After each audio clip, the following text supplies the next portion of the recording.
Yo, GM, everybody. Happy Sunday. It's November 10th, about 3:40 p.m. my time. We saw Bitcoin tagged all the way to a high of 81,000 today, right? This is a weekend, and we did that. We have not had this kind of like big pump in a weekend because you can see Friday, I think we closed out the market somewhere around here. And most of Friday after hours, the US session, Saturday, we kept climbing and climbing and climbing. Even Saturday morning, yesterday, we were at 79.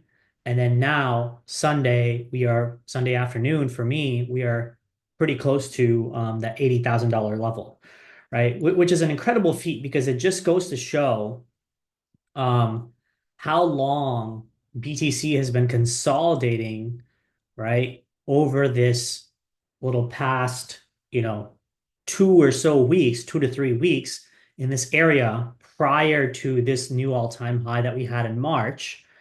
And then after it broke out, it is not generally, you do not want to see price come back down inside this level, right? And more often than not, when BTC really breaks out above previous all-time high, it just takes off like a rocket, right? Like you do not get very many opportunities to hop on into this trade because it's such a fast-moving market. Let me show you guys a perfect example of, kind of how that happened in 2021, right? So here is 2020 and then entering 2021 right here. So in 2020 November, pretty much basically the same time where we are, 4 years ago, right? You could see BTC was consolidating right under the 2017 level here in 2020. Okay, so this was 2007 17 high, which is around 19,000 and some change. And here's that same level 3 years later in 2020.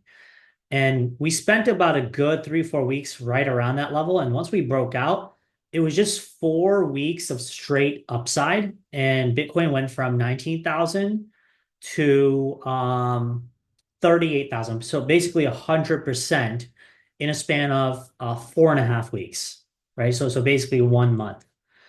And then after that, of course, we had pull back to a key level of like 30,000, and then it went straight to almost 63, 64,000, which is another almost 100% pump from this consolidation. So the way I see it, I think BTC, now that it's gotten going, I don't really think it's going to stop till $100,000. And at 100, maybe like 105, 110, it's going to probably come back to 100, maybe come back to like 95 or something, retest that level, and then take off to like 125, 130, something like that, right? Again, not financial advice, just telling you guys exactly how I see the market panning out.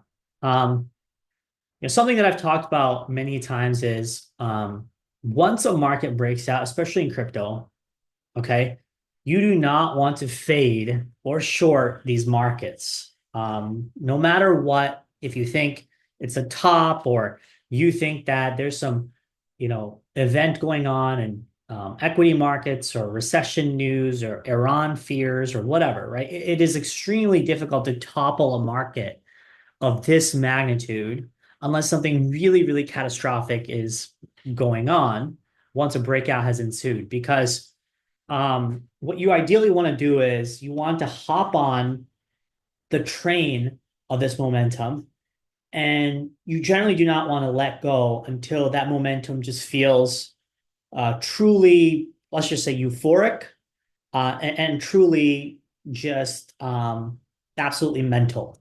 Okay, where you're just seeing crazy stuff from celebrities, uh, with chatter and ads and stadiums being renamed, all kinds of crap like that, right?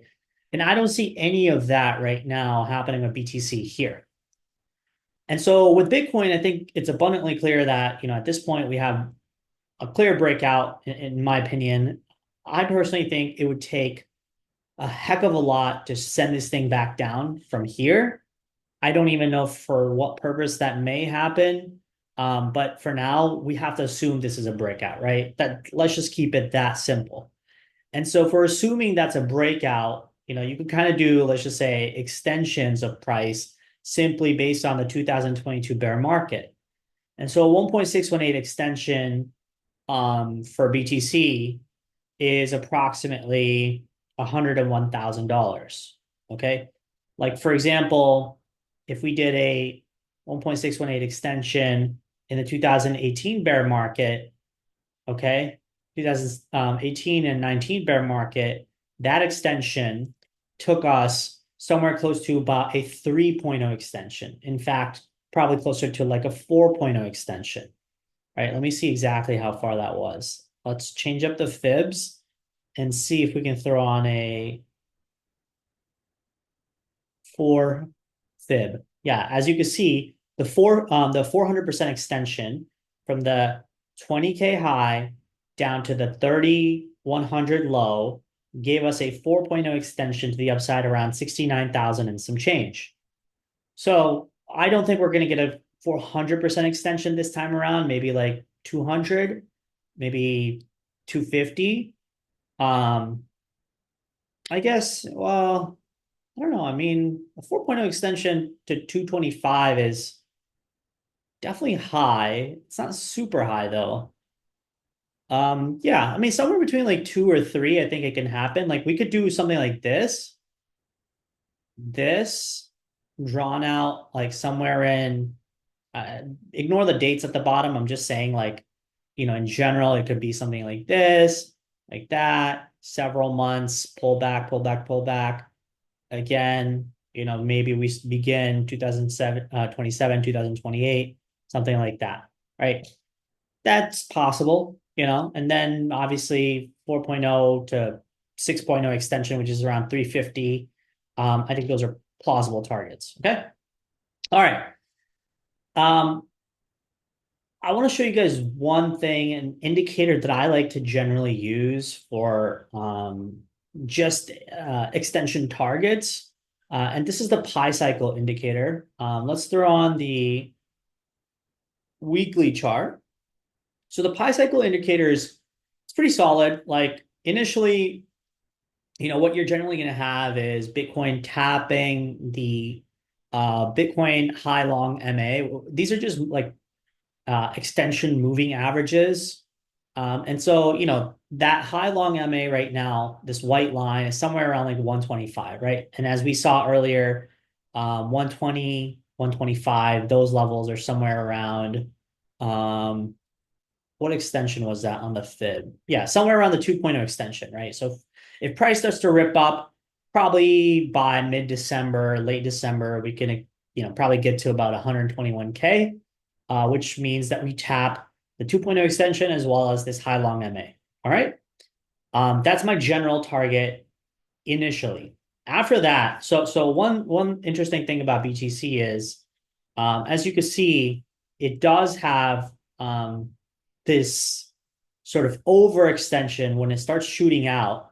It breaks above this high long MA, that white line, and it's then uses it as support all the way till you get like a parabolic move like this one, or kind of like this one. This is also a parabolic move in my opinion. And once you start to break inside that high long MA in, high time frame, then you've entered probably several months, maybe almost a year and a half of a bear market. I mean, more often than not, like, here's a perfect example. Once you break inside the high long MA right here in 2017, it took us almost like 1,000 and some change days to break back above it, right? Or rather, another way to look at it is once you break inside that high long MA, you had minimum of a 73% drop here.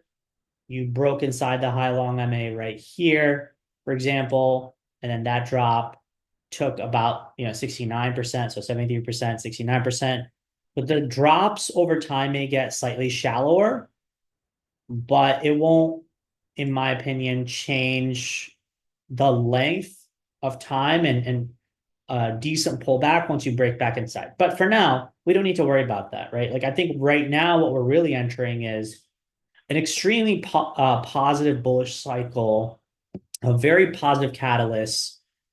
For example, we have the Bitcoin reserve, um, Trump Bitcoin strategic, U.S. strategic Bitcoin reserve um, promise, right? It's not necessarily a promise, but at least he talked about it, which is kind of cool. Basically, it means like Bitcoin has a potential to be something like a gold storage within US government and central banks in the United States.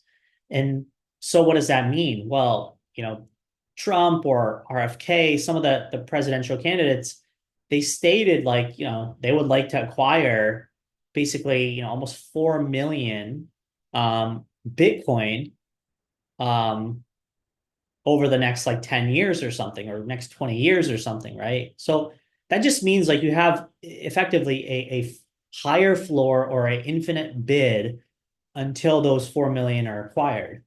And I think that's pretty solid, when it comes to Bitcoin itself. Of course, you also have probably more acceptance from global governments, like governments that own Bitcoin. Okay. Global governments are in some way buying Bitcoin. Um, Governments or even like, banks, institutions, sovereign wealth funds, these are all companies that are buying Bitcoin just to be able to in bad times, war, whatever, um, they can use this as a potential currency that can maybe be the next de facto currency of the world, or a hedging bet against global sanctions, or if their own local currency collapses, they can start using Bitcoin in trade. The point I'm trying to make here is that we have so many tailwinds and catalysts ahead of us for Bitcoin that it is going to be incredible to sort of watch how insane this cycle is about to get. And I personally think we've got several months of upside left ahead, barring, of course, nasty shakeouts and political events and whatnot that will happen that will shake out price, but I don't think it will break the bull market. Okay. Obviously, that's barring like really, really severe exogenous events like COVID. I mean, no one can, predict that shit. But the point is, I think we're in for a happy ride ahead, and I'm looking forward to it.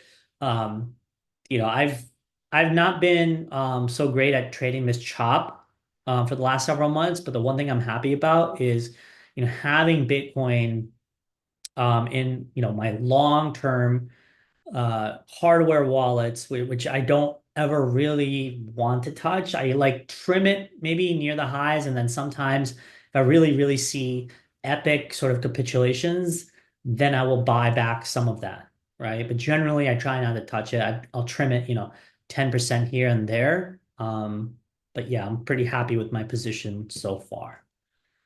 Okay, so we've gotten Bitcoin out of the way. Bitcoin dominance also is, in my opinion, effectively peaked. And dominance peaking, once again, gives way for, so whenever dominance has peaked, right?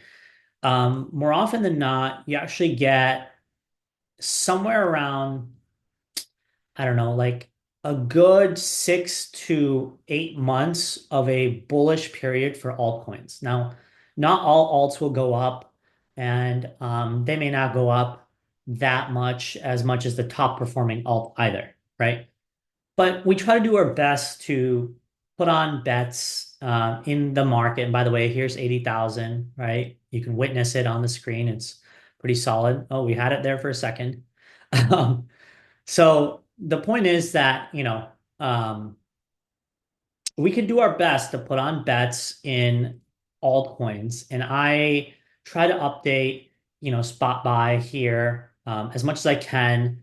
Um, and show people like what I've been buying over the last few years. And it's very hard for me to keep track of this stuff because like Discord is not that organized where I can quickly go back to messages and like find it quickly and reply and provide updates.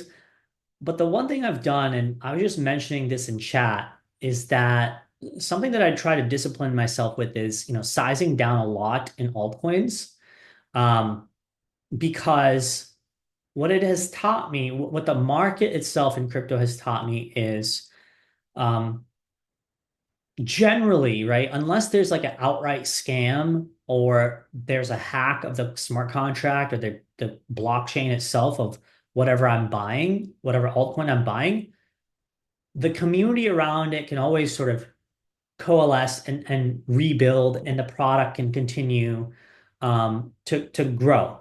Like a perfect example is, Ethereum back in 2000, 17 and 18, right? I don't know if you guys remember, but back when Ethereum went to $1,400 and it went down to $80, everybody thought it was dead. But the reality is, obviously, a lot has happened in the Ethereum ecosystem and it has grown tremendously and has kept its place in crypto as a number two asset, the number two ecosystem of the crypto market, as well as the world in decentralized finance or blockchain technology. Ethereum is, only second to none after Bitcoin.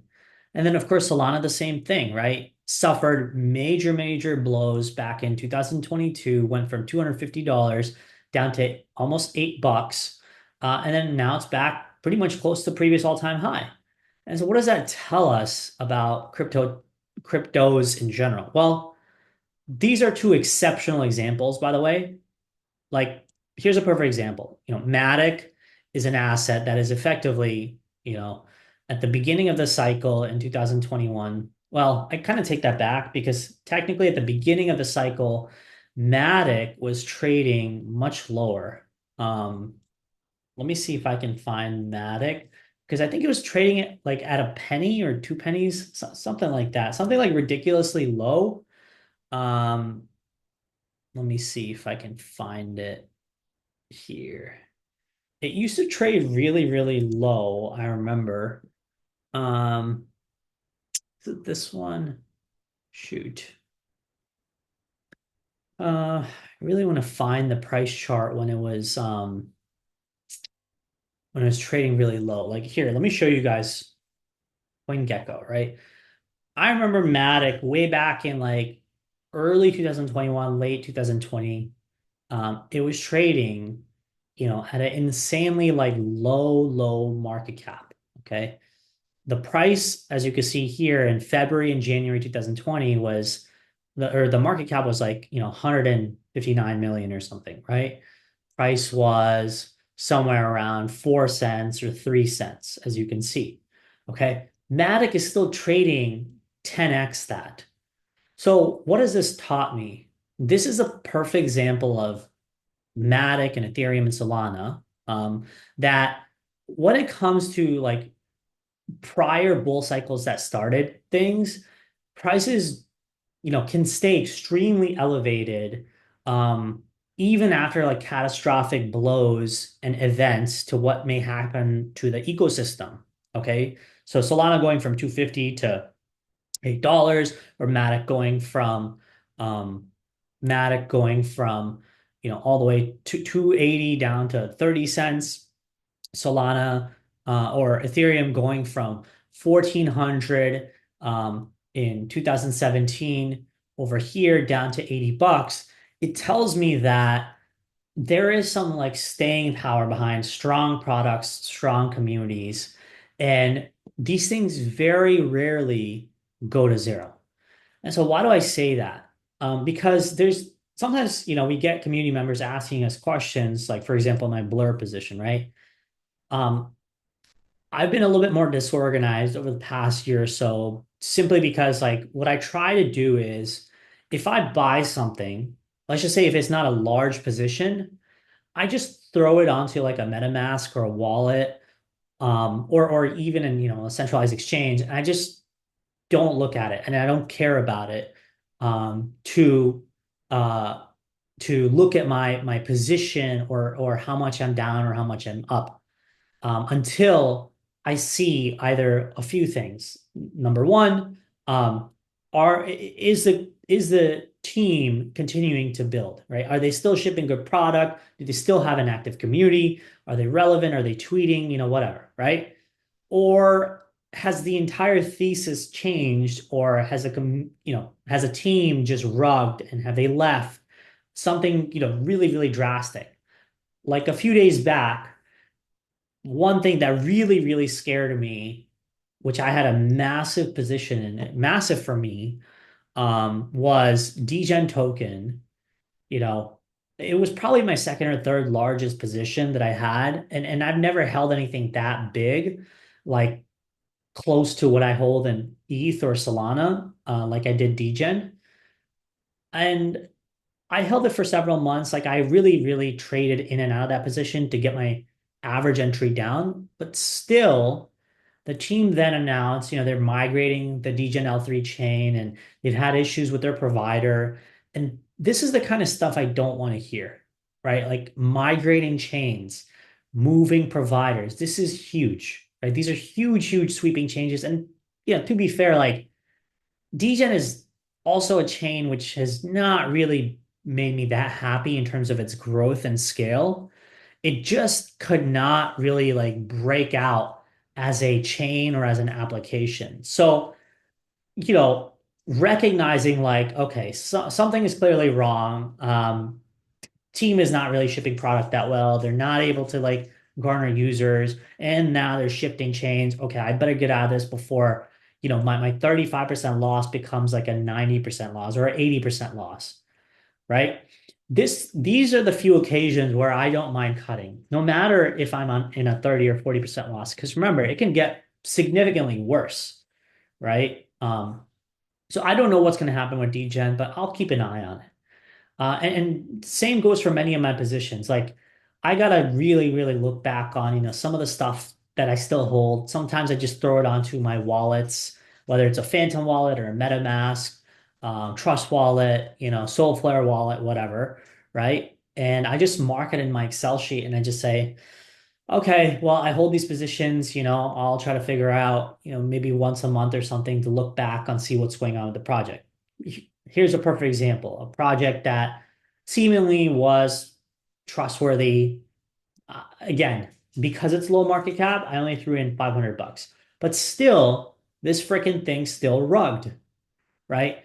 And so one thing I've learned about low caps, and low cap, I mean like less than 10 million, is probably like don't go into big size unless, I don't know, you're like directly involved and some big, big people are vouching for it or whatever. And something could still break. But this project, what's interesting is they had whatever issues that they had, but then they still have a functioning product.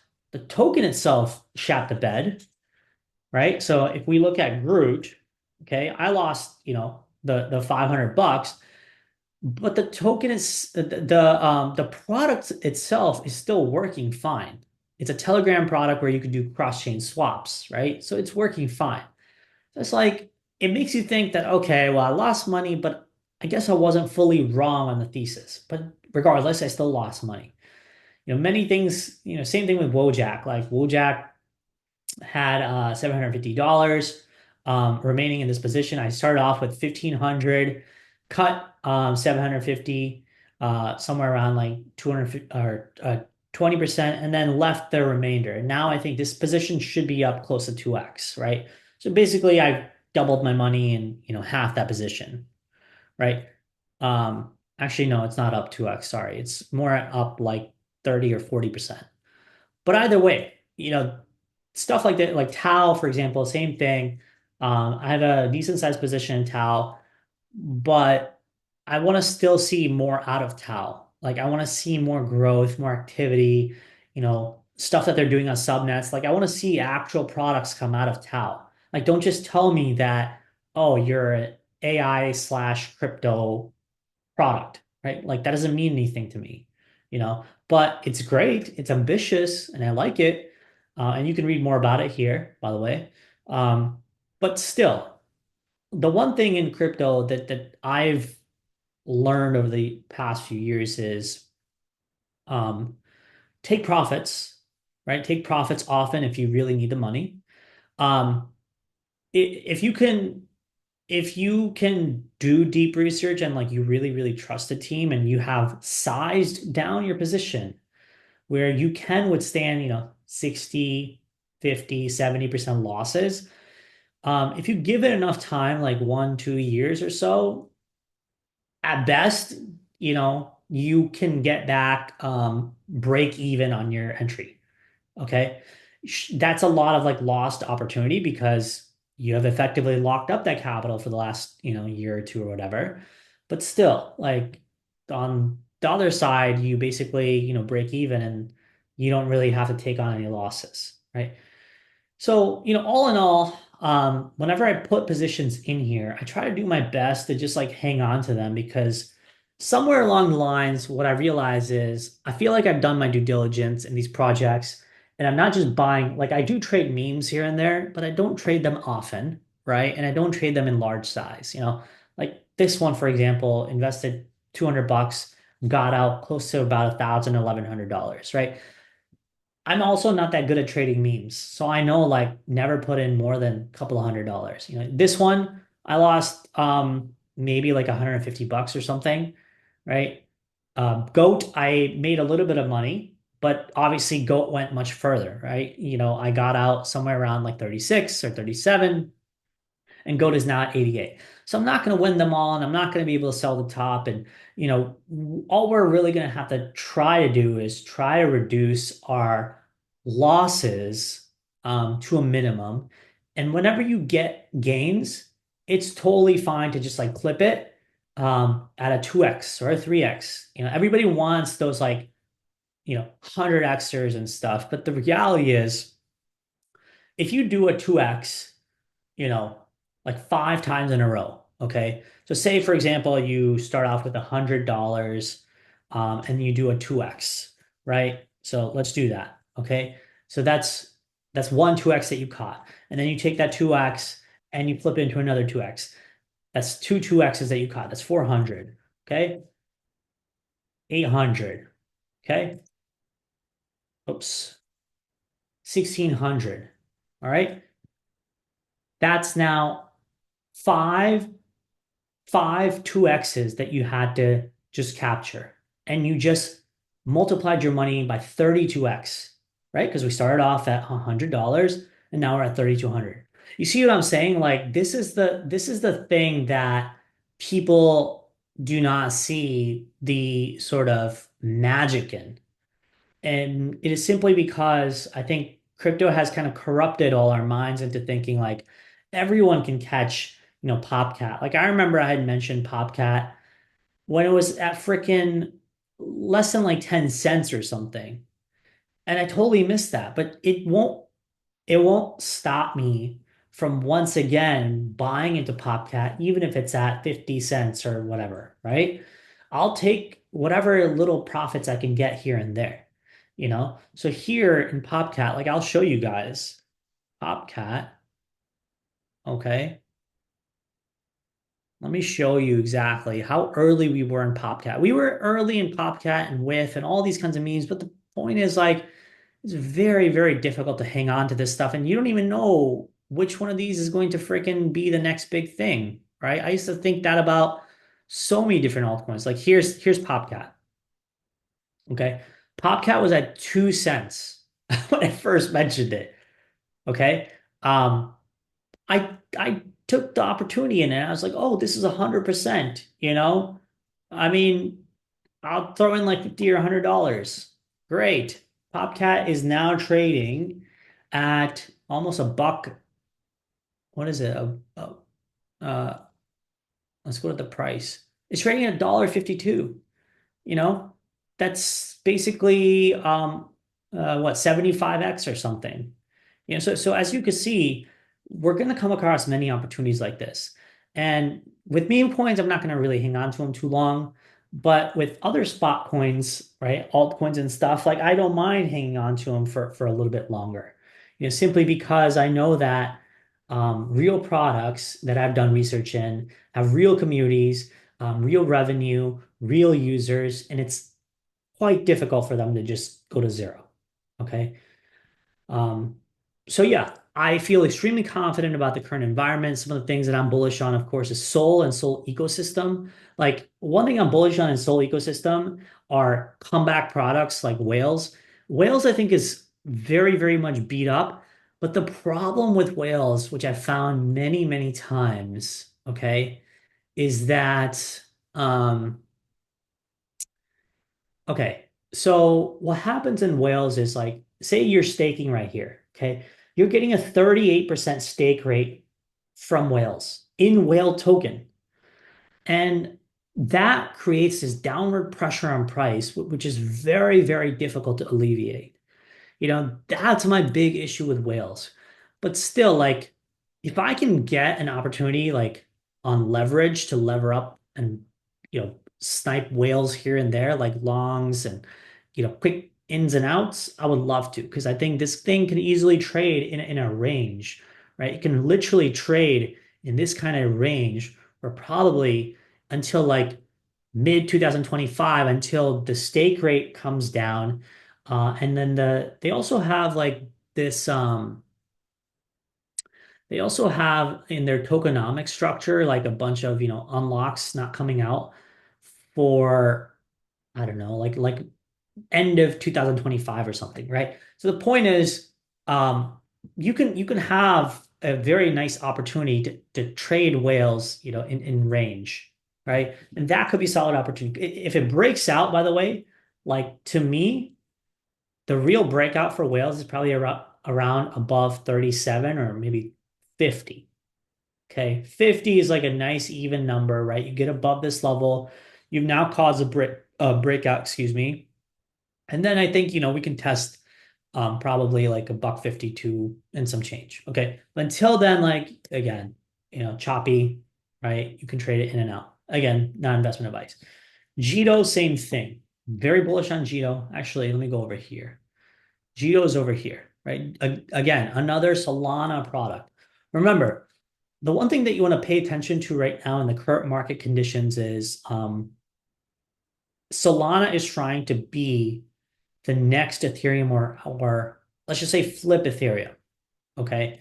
Solana currently trades at a close to 100 billion market cap, and Ethereum trades at 384 billion, right? That's a 3.8x in market cap. Jito is like very similar to Lido and Stakewise and many other sort of staking protocols or MEV protocols, right? And Jito trades at 350 million, if I'm not mistaken, in market cap, 390 million. Okay. Its competitor on the other side of the other side of the ecosystem is trading at 1.1 billion, right? Now again, the premium obviously in things like Jito are very easy to get, ahead of or easy to price in ahead of time. But what people generally don't see is the repricing of Solana being marked higher, somewhere maybe around 400 to $500. Um, and products associated with Solana, like Jito or Whales or Jupiter, which are heavily, heavily Solana ecosystem based products, which have a ton of users, a ton of volume, a ton of liquidity. And these repricings, I don't think are priced in, right? Like I think most people know that Solana could probably go to like 400 or 500 bucks. But what they don't know is like, Jito could go to 10, maybe 15 bucks.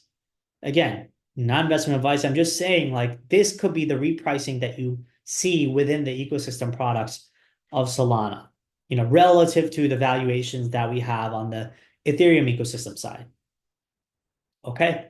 That's how I'm looking at the market right now. It's focusing predominantly on Solana, Solana ecosystem products, Solana long trades, because I think those will be easier to make money in. Obviously, you can make money in many things, right? You can make money in Sui. Sui is still at a multi-billion dollar valuation, but it doesn't really have anywhere close to the user base or the stickiness or the growth potential as Solana. I could be wrong, but I don't think it does. Atom is up like 10%. Atom has been a dead freaking product for like a year, or not even a year, like the last 4 or 5 years. Polkadot, I mean, seriously, again, like these are like dead products that I don't think anyone really cares about. So my goal is focus on the easy stuff that I don't really have to think about, that has momentum behind it, that has users behind it, things within the Solana ecosystem and Solana itself.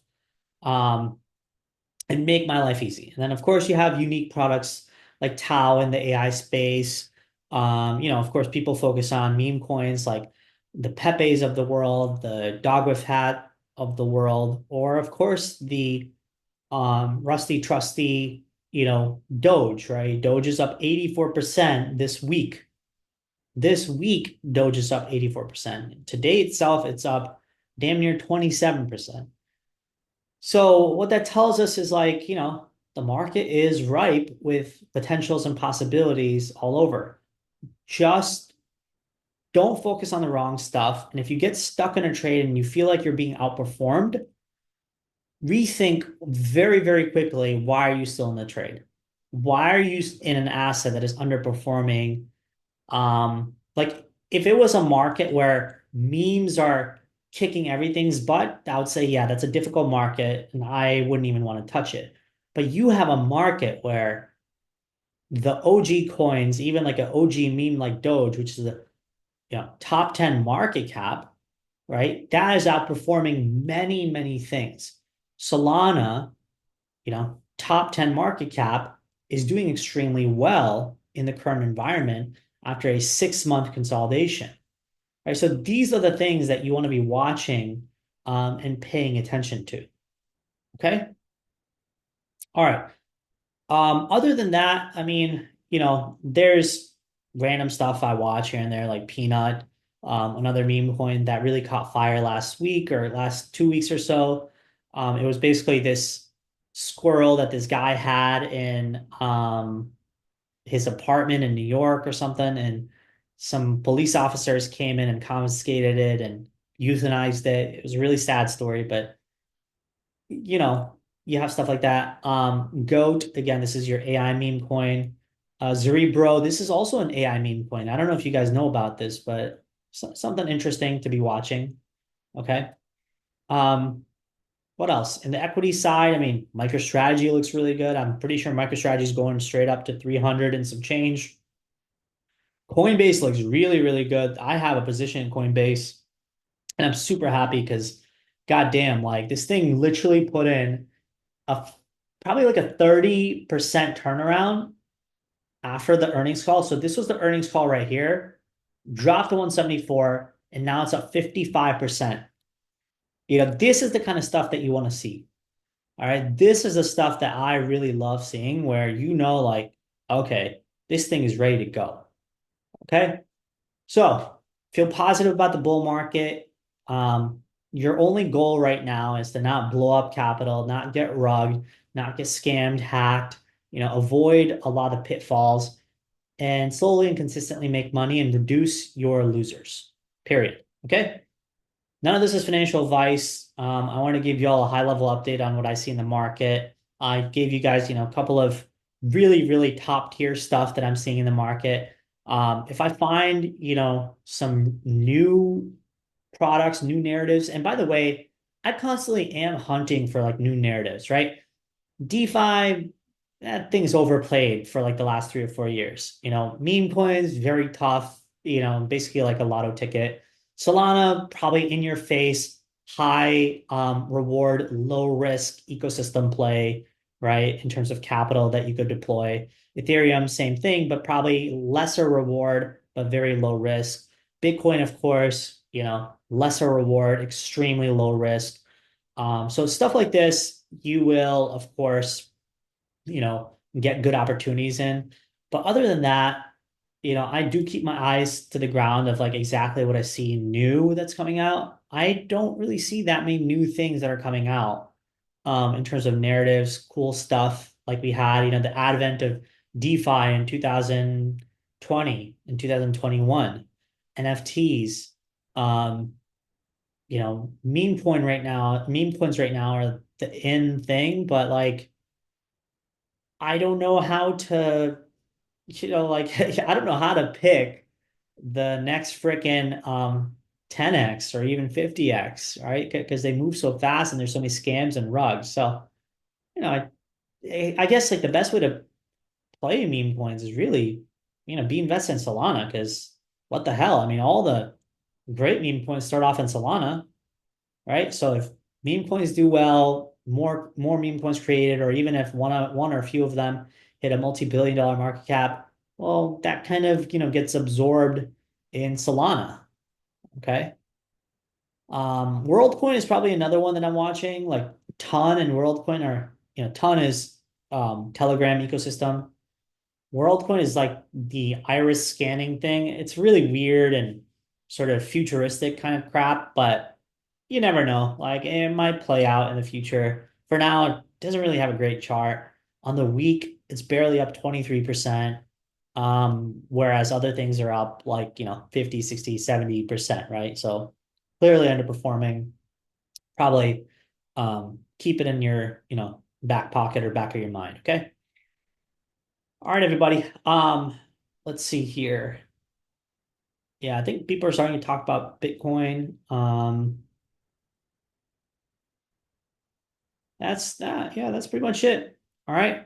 Thanks, everybody. Oh yeah, by the way, OpenSea, I think is going to do an airdrop, which is going to be pretty awesome because I was a pretty heavy user, for these retroactive rewards for 2020 and 2022. So that'd be sick if we get it. All right. Good luck. Take care. Happy 80,000. Hopefully we see you guys at 100K soon. Again, none of this is financial advice. Good luck. Take care. I'll update y'all real soon. Cheers.